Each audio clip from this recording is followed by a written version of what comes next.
Sunday സലോമിലേക്ക് സ്വാഗതം. ഞാൻ Jose John Mallikassery. ഏതാനും ദിവസങ്ങളായി ഇന്ത്യ പാകിസ്ഥാൻ വിഷയവുമായി തിരക്കിലായതുകൊണ്ട് നമ്മൾ മിഡിൽ ഈസ്റ്റിലെ വിഷയങ്ങൾ പരിശോധിച്ചിരുന്നില്ല. മിഡിൽ ഈസ്റ്റിൽ ഇതിനിടയിൽ കാര്യമായ ചില ഡെവലപ്മെൻറ്റ്സ് സംഭവിച്ചിട്ടുണ്ട്. അതിലേറ്റവും പ്രധാനമായത് അമേരിക്കയും ഹൂത്തികളും തമ്മിൽ ഒരു വെടിനിർത്തൽ കരാർ ഉണ്ടായി എന്നുള്ളതാണ്. ഈ വെടിനിർത്തൽ കരാർ ബ്രോക്കർ ചെയ്തിട്ടുള്ളത് ഒമാനാണ്.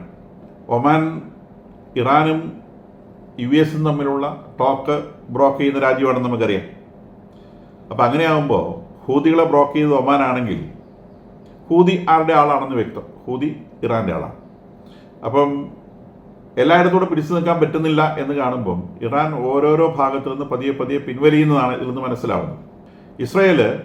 ഇസ്രയേലിലേക്ക് ഹൂതികൾ മിസൈൽ ആക്രമണം നടത്തിയതിനു ശേഷം പാലസ്റ്റീൻ 2 എന്ന് പറയുന്ന മിസൈൽ ഉപയോഗിച്ച് ഇസ്രായേലിൻ്റെ ഏറ്റവും വലിയ എയർപോർട്ട് ഉന്നം വെച്ചുകൊണ്ട് അവർ മിസൈൽ അയക്കുകയും ആ മിസൈലിനെ ഇൻ്റർസെപ്റ്റ് ചെയ്യാനുള്ള ഇസ്രായേലിൻ്റെ ശ്രമത്തിനിടയിലൂടെ ആ മിസൈൽ വഴിതെറ്റി എയർപോർട്ടിൽ വീഴുന്നതിന് പകരം എയർപോർട്ടിൻ്റെ പരിസരത്ത് വീഴുകയും ചെയ്തു എന്നുള്ള കാര്യം നമ്മൾ റിപ്പോർട്ട് ചെയ്തതാണ്. അത് അവിടെ 25 മീറ്ററോളം താഴെയുള്ളൊരു കുഴി. 25 മീറ്റർ എന്ന് പറഞ്ഞാൽ ചെറിയ ഹൈറ്റ് അല്ല, ഏകദേശം ഒരു 8 നില കെട്ടിടത്തിൻ്റെ ഹൈറ്റിനെയാണ് 25 മീറ്റർ എന്ന് പറയുന്നത്. അപ്പോൾ 25 മീറ്റർ ആഴമുള്ളൊരു കുഴി സൃഷ്ടിക്കാൻ മാത്രം പോകുന്നൊരു മിസൈലായിരുന്നു അത്. ബെൻഗൂരിയോൺ എയർപോർട്ടിൽ വീണിരുന്നെങ്കിൽ എയർപോർട്ട് ബാക്കി ഉണ്ടാകുമായിരുന്നില്ല. അത് അവിടുത്തെ ഏറ്റവും വലിയ എയർപോർട്ട്. ഒരുപാട് ആൾ നാശം. അത് ഒരു വർക്കിംഗ് അവേഴ്സിലാണ്. പിന്നെ 100 ആയിരക്കണക്കിന് ആളുകൾ മരിച്ചത്.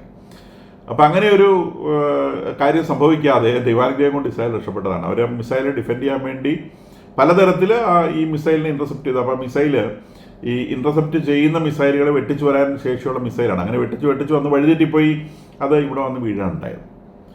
അപ്പോൾ അതിന് പകരമായിട്ട് ഇസ്രായേൽ എയർപോർട്ട് ആക്രമിക്കേണ്ടത് എങ്ങനെയാണെന്ന് ഹൂതികൾക്കൊന്ന് പഠിപ്പിച്ചു കൊടുത്തു. അപ്പോൾ അവർ ഏരിയൽ അറ്റാക്കുമായി സന എയർപോർട്ട്, യമൻ്റെ തലസ്ഥാനമായ സന എയർപോർട്ടിൽ ചെന്ന് ആ എയർപോർട്ടിനെ തവിട് പൊടിയാക്കി. അതിൻ്റെ ടെർമിനൽ നശിപ്പിച്ചു, അവിടെ പാർക്ക് ചെയ്യുന്ന വിമാനങ്ങൾ നശിപ്പിച്ചു, റൺവേ നശിപ്പിച്ചു, സാധനങ്ങൾ സ്റ്റോക്ക് ചെയ്യുന്ന ഏരിയ അവിടെ ഒന്നും ബാക്കിയില്ല. പരിപൂർണമായിട്ടും ആ എയർപോർട്ട് ഉപയോഗശൂന്യമാകത്തക്ക രീതിയിൽ യമൻ്റെ തലസ്ഥാനത്തുള്ള ഏറ്റവും വലിയ എയർപോർട്ട് തീർത്തും തവിട് പൊടിയാക്കി കളഞ്ഞു. കൂടാതെ അവിടെ ഹൈഫ എന്ന് പറയുന്ന ഒരു പോർട്ടുണ്ട്, ആ പോർട്ടും അവർ നശിപ്പിച്ചു കളഞ്ഞു. ഒരു സിമെൻറ്റ് ഫാക്ടറി ഉണ്ടായിരുന്നു, അതും നശിപ്പിച്ചു കളഞ്ഞു. ഇസ്രായേലിൻ്റെ അറ്റാക്കുകൾ എപ്പോഴും പോയിന്റഡ് അറ്റാക്കുകളാണ്. അവർ ടാർഗറ്റ് ചെയ്യുന്ന സാധനങ്ങൾ മാത്രമേ അവർ നശിപ്പിക്കുള്ളൂ. ആ നശിപ്പിക്കുന്ന സാധനം അവർ പരിപൂർണ്ണമായിട്ട് ക്യാൻസർ റിമൂവ് ചെയ്യുന്ന പോലെ പരിപൂർണ്ണമായിട്ട് അങ്ങനെ സർജിക്കൽ റിമൂവ് പോലെ അങ്ങനെ റിമൂവ് ചെയ്ത് കളയും. അപ്പോൾ ആ എയർപോർട്ട് ഇവർ ഏകദേശം $500 ബില്യൺ നഷ്ടമാണ് ഹൂതികൾ അവകാശപ്പെടുന്നത്. $500 ബില്യൺ. $500 ബില്യൺ എന്ന് പറയുമ്പം നമുക്കറിയാമല്ലോ, 1 ബില്യൺ എന്ന് പറയുന്നത് 100 കോടിയാണ്. ഇത് ഡോളറാണ്. $500 ബില്യൺ എന്ന് പറഞ്ഞാൽ ഈ ഹൂതികളെ പോലത്തെ ടീമിന് താങ്ങാൻ പറ്റുന്നൊരു തുകയല്ലത്. എന്ന് പറഞ്ഞാൽ അത്രയും തുക മുടക്കിയാലേ ഈ വരുത്തിയ നഷ്ടം ഇവർക്ക് റിപ്പയർ ചെയ്യാൻ പറ്റുമെന്നാണ് അവർ തന്നെ പറയുന്നത്. അപ്പോൾ ഇസ്രായേൽ അതുപോലത്തെ ഒരു പണിയും കൂടി ചെയ്ത് നേരത്തെ തന്നെ US ഇവരെ ബോംബ് ചെയ്ത് ട്രിം ചെയ്ത് നിർത്തിയിരുന്നു. അവർക്കിനി നിവർന്നു നിൽക്കാൻ ശേഷിയില്ല എന്ന് മനസ്സിലായപ്പോൾ അവർ ഒമാനിൽ പോയിട്ട് കരഞ്ഞു. ഒമാനിൽ പോയി കരഞ്ഞപ്പം അവർ ബ്ലോക്ക് ചെയ്ത് US പറഞ്ഞു, ഇനി ചെങ്കടലിലൂടെ പോകുന്ന അമേരിക്കൻ ഷിപ്പുകളെ ഞങ്ങൾ ആക്രമിക്കുകയില്ല, അതുകൊണ്ട് യുദ്ധം നിർത്തണം. ട്രംപിനെ സംബന്ധിച്ച് ട്രംപ് ഇലക്ഷൻ്റെ സമയത്ത് പറഞ്ഞ വിടുവായികളെല്ലാം എങ്ങനെ പൂർത്തീകരിക്കാമെന്ന് നോക്കി അദ്ദേഹം നടക്കുകയാണ്. അദ്ദേഹം അധികാരത്തിൽ വന്നാൽ യുക്രൈൻ റഷ്യ യുദ്ധം 2 ദിവസം കൊണ്ട് തീർക്കും, പാലസ്തീൻ പ്രശ്നം ഒരു ദിവസം കൊണ്ട് തീർക്കും എന്നൊക്കെയാണ് അദ്ദേഹം അമേരിക്കൻ ജനതയ്ക്ക് കൊടുത്ത പ്രോമിസ്. ഈ പ്രോമിസുകളൊക്കെ പാലിക്കാൻ പറ്റുമെന്ന് കാണിക്കാൻ വേണ്ടി അദ്ദേഹം ഈ വിഷയങ്ങളിലൊക്കെ ഇടപെട്ട് നോക്കി. അപ്പോൾ അതിൽ ഇടപെട്ട് നോക്കുമ്പോഴാണ് അദ്ദേഹത്തിന് ഇതിൻ്റെ കോംപ്ലിക്കേഷൻ മനസ്സിലാവുന്നത്. ഇത് വിചാരിച്ചതുപോലെ തീരുന്ന വിഷയമല്ല. എന്തായാലും എങ്ങനെയെങ്കിലും ഇതിനകത്ത് തടിയൂരണം എന്നൊരു ചിന്തയിലാണ് ഇപ്പം ട്രംപ് ഉള്ളതെന്ന് വേണം അദ്ദേഹത്തിൻ്റെ രീതികൾ നമുക്ക് മനസ്സിലാക്കണം. കാരണം അദ്ദേഹത്തിൻ്റെ സ്റ്റേറ്റ്മെൻറ്റുകൾ പലതും ഹൈലി ഇമ്മച്വറാണ്. ഇന്ത്യ പാകിസ്ഥാൻ ആക്രമിച്ചതിനെ സംബന്ധിച്ച് അദ്ദേഹത്തോട് ചോദിച്ചപ്പോൾ അദ്ദേഹം ആദ്യം പറഞ്ഞ ഷെയിംഫുൾ എന്നാണ്. എന്താ അദ്ദേഹം ഈ ഷെയിംഫുൾ നമ്മൾ ഉദ്ദേശിക്കുന്നത്? നമ്മളുടെ മുതുകത്ത് വന്ന് നമ്മളുടെ നാട്ടിൽ വന്ന് സാധാരണക്കാരായ മനുഷ്യരെ കൊന്നവരെ നമ്മൾ തിരിച്ചൊരടി കൊടുത്തപ്പോൾ അത് ഷെയിംഫുൾ ആണ് അത്ര. അപ്പോൾ അദ്ദേഹം എന്ത് കണ്ടുകൊണ്ടാണ് സംസാരിക്കുന്നത് അറിയത്തില്ല. അദ്ദേഹം ആ കൂട്ടത്തിൽ പറയുകയുണ്ടായി, ഇന്ത്യയും പാകിസ്ഥാനും തമ്മിലുള്ള ഈ പ്രശ്നം സെഞ്ച്വറീസ് നീളമുള്ളതാണ് എന്ന്. ഇത് അദ്ദേഹം രണ്ടാമതാണ് ഈ വിഷയത്തെക്കുറിച്ച് ഇങ്ങനെ ഒരു പബ്ലിക് സ്റ്റേറ്റ്മെന്റ് നടത്തുന്നത്. ഇത് സെഞ്ച്വറീസ് നീളമുള്ള വിഷയമാണ്. ഇന്ത്യ പാകിസ്ഥാൻ എന്ന് പറയുന്ന 2 രാജ്യങ്ങൾ രൂപീകരിക്കപ്പെട്ടത് 1948 സെഞ്ച്വറി വരുന്നതേ ഉള്ളൂ. ഇദ്ദേഹം പറയുന്നത് സെഞ്ച്വറീസ് ആയിട്ട് ഈ പ്രശ്നം ഉണ്ടെന്നാണ്. എന്ന് പറഞ്ഞാൽ ഇതിൻ്റെ ഹിസ്റ്റോറിക്കൽ ബാക്ക്ഗ്രൗണ്ടോ അത്തരം വിഷയങ്ങളെക്കുറിച്ചോ ഇദ്ദേഹത്തിന് ധാരണയില്ല എന്ന് വേണം മനസ്സിലാക്കാൻ. ഇതേ പ്രശ്നം മിഡിൽ ഈസ്റ്റിലെ വിഷയവുമായിട്ടും ഇദ്ദേഹത്തിനുണ്ട്. മിഡിൽ ഈസ്റ്റിലെ വിഷയം ഇദ്ദേഹം ആഴത്തിൽ പഠിച്ചിട്ടില്ല. ഇത് അറബ്സും ജ്യൂസും തമ്മിലുള്ള വിഷയമാണ്. അതിൻ്റെ പുറകിൽ പൊളിറ്റിക്സ് മാത്രമല്ല ഉള്ളത്, മതമുണ്ട്. അപ്പം അത് ഈ ജ്യൂസ് എന്ന് പറയുന്ന ഒരു സമൂഹത്തെ ഈ ലോകത്തിൽ നിന്ന് തുടച്ചു നീക്കുക എന്ന ലക്ഷ്യം വെച്ചുകൊണ്ട് ജ്യൂസിനെതിരെ ഫൈറ്റ് ചെയ്യുന്ന ഒരു സമൂഹമാണ് അറബ്സിനിടയിലുള്ളത്. എല്ലാ അറബ്സും അല്ല, തിരിച്ചറിവുന്ന അറബ്സ് ഉണ്ട്. സൗദി അറേബ്യയ്ക്കോ യുണൈറ്റഡ് അറബ് എമിറേറ്റ്സിനോ ജോർദാനോ അത്തരം രാജ്യങ്ങളെല്ലാം ഇത് മണ്ടത്തരമാണെന്ന് മനസ്സിലാക്കിയതിന് പിൻവലിഞ്ഞിട്ടുണ്ട്. ഇപ്പം ഈ ഒരു ചിന്ത കൊണ്ടു നടക്കുന്നത്, ഔദ്യോഗികമായി കൊണ്ടു നടക്കുന്നത് ഇറാൻ മാത്രമാണ്. ഇറാന്റെ കീഴിലുള്ള ജിഹാദി ഗ്രൂപ്പുകളാണ്. ലോകത്തിലെല്ലായിടത്തും ജിഹാദി ഗ്രൂപ്പുകളുണ്ട്. അത് സൗദി അറേബ്യയിലും കണ്ടേക്കാം, നമ്മുടെ നാട്ടിലും ഇഷ്ടം പോലുണ്ട് ജിഹാദി ഗ്രൂപ്പുകളുണ്ട്. അപ്പം ജിഹാദികൾ എന്ന് പറയുന്ന വിവരം കെട്ട മനുഷ്യര്, ലോകത്തിൽ തങ്ങളുടെ മതത്തിലുള്ളവർ മാത്രം ജീവിച്ചാൽ മതി എന്ന് ചിന്തിക്കുന്ന മനുഷ്യർ, ഒന്നുകിൽ തങ്ങളുടെ മതത്തിൽ ചേരുക, ഇല്ല തങ്ങളുടെ മതത്തിൽ ചേരാത്തവരെ എല്ലാം കൊന്നുകളയുക എന്ന് ചിന്തിക്കുന്ന, നമ്മളുടെ പെഹൽഗാമിൽ വന്ന് ആളുകളെ ജാതി ചോദിച്ച് കൊന്ന ആ ഇനം മനുഷ്യര്, അത് ലോകത്തിലെല്ലായിടത്തും ഉണ്ട്. പക്ഷെ സൗദി അറേബ്യയിൽ നിന്നൊക്കെ അത്ര ആളുകൾ വളരെ വേഗം തന്നെ തീർന്നു പോയിക്കൊണ്ടിരിക്കുകയാണ്. അവരൊക്കെ സാധാരണ മുസ്ലിങ്ങൾ, സാധാരണ മനുഷ്യരായിത്തീരുന്നു. മറ്റു ജിഹാദികൾ എന്ന് പറയുന്ന കാറ്റഗറിയിൽപ്പെടുന്ന ഒരു കൂട്ടരുണ്ടെന്നും ആ കൂട്ടരെ ട്രംപ് വിചാരിക്കുന്നത് പോലെ അങ്ങോട്ട് തീർക്കാൻ പറ്റില്ല എന്നും ട്രംപ് മനസ്സിലാക്കിയിട്ടില്ല എന്ന് വേണം വിചാരിക്കാൻ. അപ്പം അദ്ദേഹം ഇപ്പം ഇവിടെ വന്ന് ഹൂതികളെ അടിയുത്ത അദ്ദേഹത്തിന് അമേരിക്കയിലെ പ്രശ്നങ്ങൾ, അമേരിക്ക ഒരു വലിയ രാജ്യമാണ്. ആ രാജ്യം ഭരിക്കാൻ it is very very difficult. ആ രാജ്യം ഭരിക്കുന്നതിനിടെ കൂടെ ഇയാൾ ഈ ലോകത്തിലെ മുഴുവൻ പ്രശ്നത്തിൽ കൊണ്ട് തലയിട്ട് കഴിഞ്ഞാൽ അദ്ദേഹത്തിന് ഒന്നിനും ക്ഷമയും കിട്ടില്ല. ഇന്നലെ അദ്ദേഹം ഇന്ത്യയെ സംബന്ധിച്ച വിഷയത്തെക്കുറിച്ച് പ്രതികരിക്കുമ്പം അങ്ങേയറ്റം ക്ഷീണിതനാണെന്ന്, അദ്ദേഹത്തിന് പ്രായത്തേക്കാൾ 10 വയസ്സുള്ള ക്ഷീണം അദ്ദേഹത്തിന് മുഖത്തുണ്ടായിരുന്നു. അത് നിങ്ങൾ ആ വീഡിയോ കണ്ടു കഴിഞ്ഞാൽ മനസ്സിലാവും. അപ്പോൾ ഈ വിഷയങ്ങളിലൊക്കെ മൂപ്പര് അതിലിടപെട്ട് മടുത്തു. അപ്പോൾ ഇദ്ദേഹത്തിന് ഇതെല്ലാം എങ്ങനെയെങ്കിലും അവസാനിപ്പിക്കണം. അപ്പോൾ ഇദ്ദേഹവും നെതന്യാഹു ഇപ്പോൾ 2 തട്ടിലാണ് ഈ വിഷയങ്ങളെക്കുറിച്ച് ചിന്തിക്കുന്നത് എന്ന് വേണം വിചാരിക്കാം. ഇപ്പം ജ്യൂസിനെ സംബന്ധിച്ച് അവർ വേറൊരു കാറ്റഗറിയാണ്. അവർ കണ്ണിന് പകരം കണ്ണ് എന്ന് വിശ്വസിക്കുന്ന ഒരു വിശ്വാസ സംഹിതയിൽ പെട്ടവരാണ്. ജിഹാദിക്ക് പറ്റിയ മരുന്ന് ജ്യൂ ആണ്. ഇത് രണ്ടും ശരിയാണെന്ന് ആർക്കും പറയാൻ കഴിയില്ല. പക്ഷെ ജ്യൂവിനെ കൊല്ലാൻ ചെല്ലുന്നവനെ തിരിച്ചു കൊല്ലാനുള്ള അവകാശം അവനുണ്ട്. അപ്പം അതുകൊണ്ട് അവനെ കൊല്ലാൻ ചെല്ലുന്നവനെ തിരിച്ചറിഞ്ഞ് അവൻ മുൻകൂട്ടി കൊല്ലും. അതാണ് അവൻ്റെ രീതി. അപ്പം അത് കൊല്ലാൻ വേണ്ടി അവൻ കാത്തു നിൽക്കൂല. എന്നെ കൊന്നിട്ട് ഞാൻ തിരിച്ച് എന്ന് കൊല്ലാം എന്ന് പറയുന്ന ഒരു രീതി അവനില്ല. അവനെ കൊല്ലാൻ നിൽക്കുന്നവനെ അവനെ മുൻകൂട്ടി കൊല്ലും. അപ്പം അതാണ് ഇപ്പോൾ ഹൂതികളുടെ അടുത്ത് പ്രയോഗിക്കുന്നത്. ഈ ഇറാന് നേരെ അവർ ചെയ്യാൻ ഉദ്ദേശിക്കുന്ന ഇത്തരം കാര്യങ്ങൾ അതാണ്. അപ്പം ട്രംപിനെ സംബന്ധിച്ച് എങ്ങനെയെങ്കിലും ഈ വിഷയം അവസാനിപ്പിച്ച് പോരണം. അപ്പോൾ അദ്ദേഹം ഇപ്പം എത്തിയിട്ടുള്ള ചില ധാരണകൾ, ഒന്ന്, ഈ ഹൂതികളുമായിട്ട് അവർ വെടിനിർത്തുന്നു. അപ്പോൾ ഹൂതികൾ പ്രഖ്യാപിച്ചിട്ടുണ്ട് ഈ വെടിനിർത്തലുമായിട്ട് ഇസ്രായേലിന് ബന്ധമൊന്നുമില്ല, ഇസ്രായേലിനെ ഞങ്ങൾ കാച്ചും, ഇത് അമേരിക്കയെ മാത്രം ഒഴിവാക്കിയിട്ടുള്ള സംഗതിയാണ്, പലസ്തീൻ വിഷയം അവിടെ ലൈവായി നിൽക്കുന്നുണ്ട് എന്നുള്ളതാണ് അവരുടെ ആർഗ്യുമെന്റ്.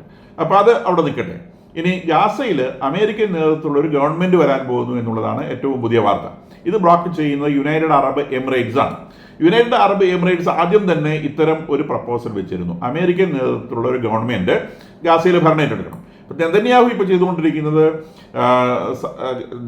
ഗാസയിൽ നിന്ന് മുഴുവൻ മനുഷ്യരെയും ഒഴിവാക്കി ഗാസ പിടിച്ചെടുക്കുക എന്നൊരു രീതിയിലാണ് നെതന്യാഹു മുന്നേറിക്കൊണ്ടിരിക്കുന്നത്.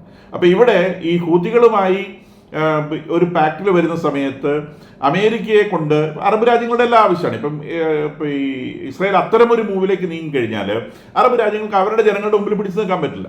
അപ്പോൾ ഈ അബ്രാഹാം അക്കോർഡ് എന്ന് പറയുന്ന സംഗതി നടപ്പിലാക്കണമെന്നുണ്ടെങ്കിൽ, അതായത് ഇസ്രായേലുമായി മറ്റ് അറബ് രാജ്യങ്ങളെല്ലാം സമാധാനത്തിലെത്തുക എന്നതാണ് അബ്രാഹാം അക്കോർഡിന്റെ ആത്യന്തികമായ ലക്ഷ്യം. ആ ലക്ഷ്യം നടപ്പാവണമെന്നുണ്ടെങ്കിൽ ഗാസയിലെ ജനങ്ങളെ സംബന്ധിച്ച് സമാധാനപരമായ തീരുമാനം ഉണ്ടാവാതെ നിവർത്തിയില്ല. അപ്പം അതുകൊണ്ടാണ് സൗദി അറേബ്യ പോലത്തെ, യുണൈറ്റഡ് അറബ് എമിറേറ്റ്സ് പോലത്തെ അറബികളുടെ ഇടയിലെ മെച്യൂരിറ്റുള്ള രാജ്യങ്ങൾ പറയുന്നത് അമേരിക്കൻ നേതൃത്വത്തിലുള്ള ഒരു ഗവൺമെന്റ് ഗാസയിൽ വരട്ടെ, എന്നിട്ട് ഈ ഹമാസിനെ അവിടുന്ന് പൂർണ്ണമായും ഒഴിവാക്കി എലിമിനേറ്റ് ചെയ്യുക. കൂടാതെ PLA, പാലസ്റ്റീൻ ലിബറേഷൻ അതോറിറ്റീനെയും അവിടെ അടുപ്പിക്കേണ്ട. അപ്പം ഈ ഗാസ നിവാസികൾക്ക് യാതൊരു റോളുമില്ലാത്ത, എന്നാൽ ഗാസ നിവാസികൾക്ക് അവിടെ ജീവിക്കാൻ പറ്റുന്ന തരത്തിലുള്ള ഒരു ഭരണം അവിടെ ഏർപ്പെടുത്തുക എന്നുള്ളതാണ് ഇപ്പോൾ ഇവർ ഈ UAE മുന്നോട്ട് വെച്ചിട്ടുള്ള പ്രപ്പോസൽ. ആ പ്രപ്പോസലിലേക്ക് നീങ്ങുന്നു എന്നാണ് പുതിയ വാർത്തകൾ കാണിക്കുന്നത്. അപ്പോൾ ഇത്തരം ഒരു പ്രപ്പോസൽ വന്നു കഴിഞ്ഞാൽ നിശ്ചയമായും ഇസ്രായേലിന് വരെ ഇന്റർനാഷണൽ പ്രഷർ ഉണ്ടാവും, അവർക്കത് സമ്മതിക്കേണ്ടി വരും. ഇസ്രായേലിനെ സംബന്ധിച്ചും നല്ലതാണ്, ഗാസയിലെ വിഷയങ്ങൾ അവസാനിപ്പിക്കാൻ സാധിക്കും എന്നുള്ള ഒരു സംഗതിയുണ്ട്. ഇത്തരം ഒരു സംഗതി 2003 ഇറാഖിൽ നടപ്പാക്കിയിരുന്നു.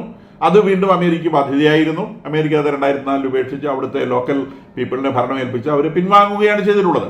ഇവിടെ ഇസ്രായേലിന്റെ ശക്തമായ ഒരു കരങ്ങളുള്ളത് കൊണ്ട് മിക്കവാറും ഇത്തരത്തിൽ അമേരിക്കൻ നേതൃത്വമുള്ള ഒരു ഗവൺമെന്റ് അവിടെ ഭരണം ഏറ്റെടുക്കുകയും വലിയ താമസിയാതെ ആ ഭരണം ഇസ്രായേലിലേക്ക് ട്രാൻസ്ഫർ ചെയ്യപ്പെടുകയും ചെയ്യാനാണ് സാധ്യതയെന്ന് ഞാൻ മനസ്സിലാക്കുന്നു. ഇപ്പം ഇസ്രായേലിനെ സംബന്ധിച്ച് അവർ ഈ ഇറാന്റെ ഓരോരോ കൈകൾ വെട്ടി, ഇപ്പോൾ ഹൂത്തികളെ പൂർണ്ണമായിട്ടും ട്രിം ചെയ്ത ശേഷം ഇറാന് നേരെ തിരിയാം എന്ന ഒരു, കാരണം ഇതിൻ്റെ എല്ലാം സോഴ്സ് ഇറാൻ തന്നെയാണ്. ഒരു ഹൂതി ആണെങ്കിലും ശരി, ഹമാസ് ആണെങ്കിലും ശരി, ഹിസ്ബുള്ള ആണെങ്കിലും ശരി, ഇതിൻ്റെ എല്ലാം സോഴ്സ് ഇറാൻ തന്നെയാണ്. ഇപ്പോൾ ഫൈനലി ഇറാൻ എന്നൊരു നോട്ടത്തിലാണുള്ളത്. അതിനിടെ കൂടെ ഇറാൻ നമുക്ക് ന്യൂക്ലിയർ ചർച്ച തുടരാം എന്ന നിലയിലേക്ക് അമേരിക്കയോട് എത്തിയിട്ടുണ്ട്.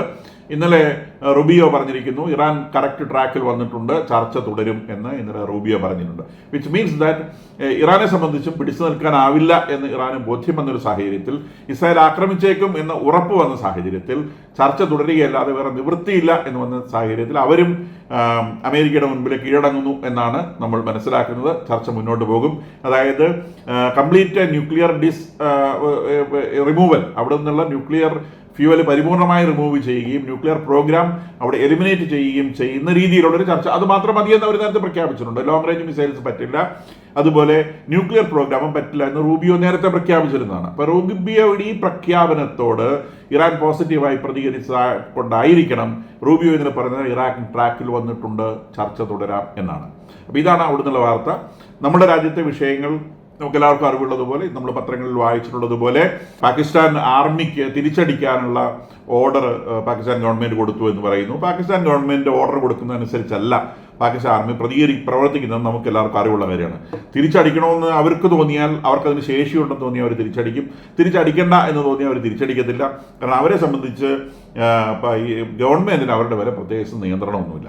ശമ്പളം കൊടുക്കുന്ന ഒരു ജോലി മാത്രമേ ഗവൺമെന്റ് അവിടെ ചെയ്യുന്നുള്ളൂ എന്നാണ് ഇതിനെ സംബന്ധിച്ച് പറയാനുള്ളത്. അപ്പോൾ ഇവിടെ നമ്മൾ മനസ്സിലാക്കേണ്ടത്, ഇന്ത്യ നടത്തിയ ഈ ആക്രമണത്തിന് ഒരു വലിയ പ്രത്യേകതയുണ്ട്. ഇത് ഇസ്രായേൽ മോഡൽ ആക്രമണമാണ്.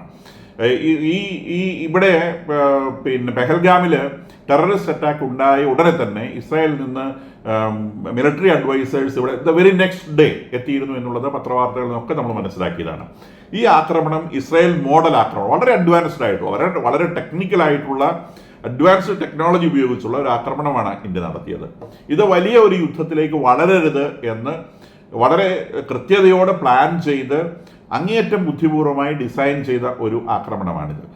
നമ്മൾ ഭീകരരെ മാത്രമേ ആക്രമിച്ചിട്ടുള്ളൂ എന്ന് ലോകത്തെ മുഴുവൻ ബോധ്യപ്പെടുത്താൻ നമുക്ക് സാധിച്ചിട്ടുണ്ട്. പാകിസ്ഥാനെ അല്ല നമ്മൾ ആക്രമിച്ചത്, പാകിസ്ഥാൻ ചോറ് കൊടുത്ത് പോറ്റുന്ന ഭീകരരെയാണ്.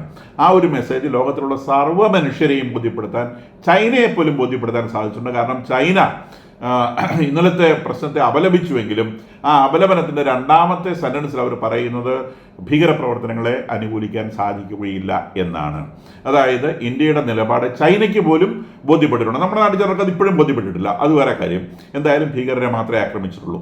ഇറാനെ കഴിഞ്ഞ തവണ ഇസ്രായേൽ ആക്രമിച്ചപ്പം ഇസ്രായേൽ ഔദ്യോഗികമായി പ്രഖ്യാപിച്ചത് ഇറാന്റെ എയർ സ്പേസിൽ അവരുടെ ഒരു വിമാനം പോലും കടന്നിട്ടില്ല എന്നാണ്.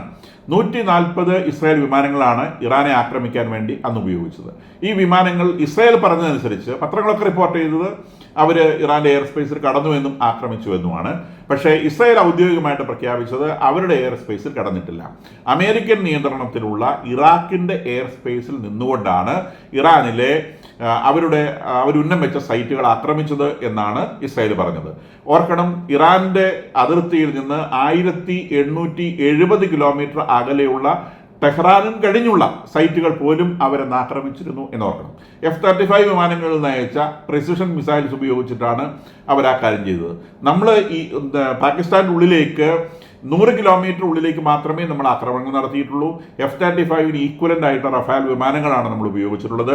ഇത്തരമൊരു അറ്റാക്ക് ഇതിനെ കഴിഞ്ഞും ബിയോണ്ട് പാകിസ്ഥാന്റെ മറ്റേ അതിർത്തിയുടെ അപ്പുറത്തുള്ള സ്ഥലത്തേക്ക് പോലും ഇന്ത്യയുടെ ഉള്ളിൽ നിന്ന് തന്നെ നമുക്ക് ചെയ്യാൻ സാധിക്കും. ഇതിന്റെ ടെക്നിക്ക് എന്ന് പറയുന്നത് വിമാനം ഉയർത്തി നിർത്താം. ഒത്തിരി ഉയരത്തിൽ ഒരു കുന്നിന്റെ മുകളിൽ നിന്ന് കല്ലെറിയുന്നത് പോലെ വിമാനം കുറെ അധികം ഉയർത്തി നിർത്തിയിട്ട് കൃത്യമായ ടാർഗറ്റിലേക്ക് മിസൈലുകൾ അയക്കുന്ന ടെക്നിക്കാണ്. പൂർണ്ണമായിട്ട് ടെക്നിക്ക് ഒന്നും ഒരു മിലിറ്ററിയും ഒരു സ്ഥലത്ത് റിവീൽ ചെയ്യില്ല, ഇന്ത്യയും റിവീൽ ചെയ്തിട്ടില്ല. അപ്പൊ അതിനിടയിലോ വിമാനങ്ങൾ തകർത്തിട്ടു, ഇന്ത്യയുടെ വിമാനങ്ങൾ, റഫാൽ വിമാനങ്ങൾ പാകിസ്ഥാൻ വെടിവെച്ചിട്ടു മുതലായ നുണ വാർത്തകൾ ലോകം മുഴുവൻ പരക്കുന്നുണ്ട്.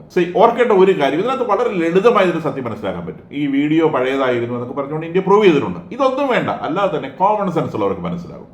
ഇന്നലെ ഏകദേശം ഒരു 2 മണിയോടുകൂടി അവരുടെ സൈനിക വക്താവ്, പാകിസ്ഥാന്റെ സൈനിക വക്താവ് ഒരു പത്രസമ്മേളനം നടത്തിയിരുന്നു. ആ പത്രസമ്മേളനത്തിൽ ഇങ്ങനെയൊരു അവകാശവാദം അവർ ഉന്നയിച്ചിട്ടില്ല.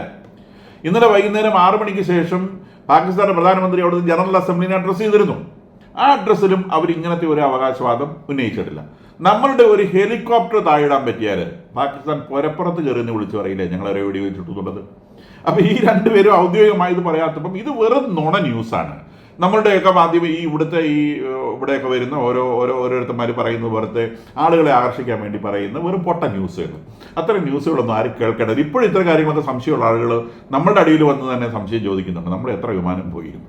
നമ്മളൊരു വിമാനം പോയിട്ടുണ്ട്. കാരണം നമ്മൾ അവരുടെ അകത്തോട്ട് കയറിയല്ലേ അവർ നമ്മൾ ആക്രമിക്കേണ്ടു. അവരുടെ അവിടെ പോയി 24 മിസൈലുകൾ വീണു എന്നൊക്കെയാണ് ഇവർ പറയുന്നത്. ഇന്നലെ പാകിസ്ഥാന്റെ ഔദ്യോഗിക വക്താവ്, മിലിറ്ററിയുടെ ഔദ്യോഗിക വക്താവ് പറഞ്ഞ 9 സൈറ്റുകൾ ആക്രമിക്കപ്പെട്ടു.